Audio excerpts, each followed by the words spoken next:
Tax Economistes i Advocats celebra aquest 2013 el seu 25è aniversari. La primera activitat programada ha estat la conferència La gestió de l'entusiasme a càrrec del formador Víctor Coopers. Més de 300 persones han omplert la sala d'actes de la CATE. El president de TAC, Joan Gironell, ha donat la benvinguda i ha fet balanç d'aquests 25 anys. Una de les claus del nostre èxit ha sigut l'orientació al client.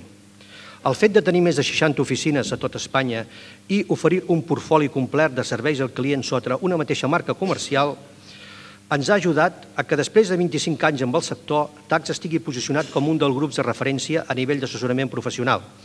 I el secret del nostre èxit no només es deu a això, sinó al compromís de cada una de les persones de TAC hem posat i posem amb l'empresa cada dia.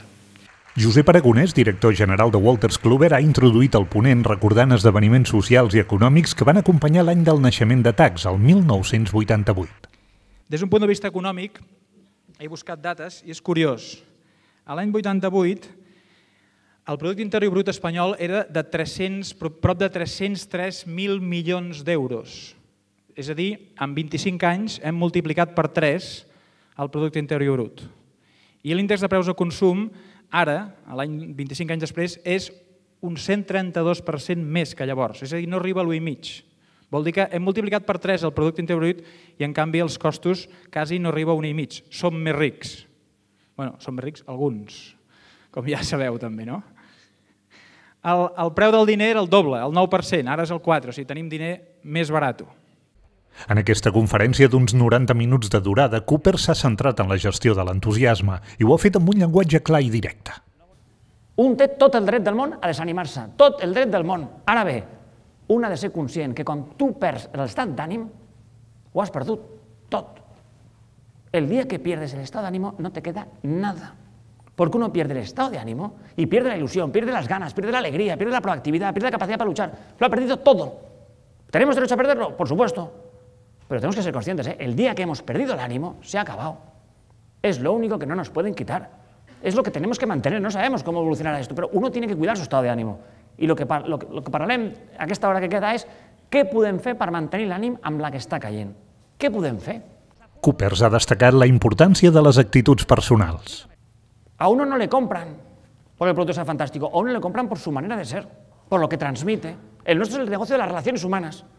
Por eso no podemos perder el ánimo. Y en todos los negocios que estamos aquí, solamente hay dos posicionamientos, O enamoras o eres barato. Yo no sé en qué negocio está usted, pero solamente hay dos posibilidades. O uno enamora o uno es barato. Uno es serio, profesional y correcto. Y uno está muerto. Porque siempre hay alguien más barato.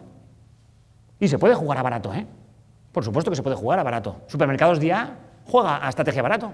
Y le va de maravilla, Hay que ir con el cúter a comprar, y abrir allí el brick de... Sí, pero va como un tiro. Ryanair va a precio y va como un tiro. Mediamar va como un tiro y van a precio. Ahora, uno no puede jugar a precio. Por ejemplo, es el caso de TAC. No todo el mundo va a precio. Uno tiene que enamorar. Nuestro trabajo se llama enamorar.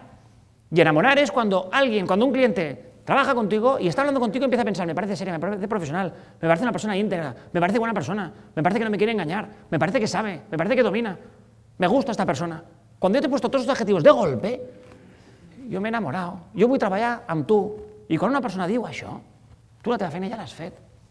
Passió i entusiasme són les paraules favorites d'aquell llicenciat en Administració i Direcció d'Empreses i doctor en Humanitats que ha protagonitzat aquesta xerrada seguida amb gran interès pels assistents.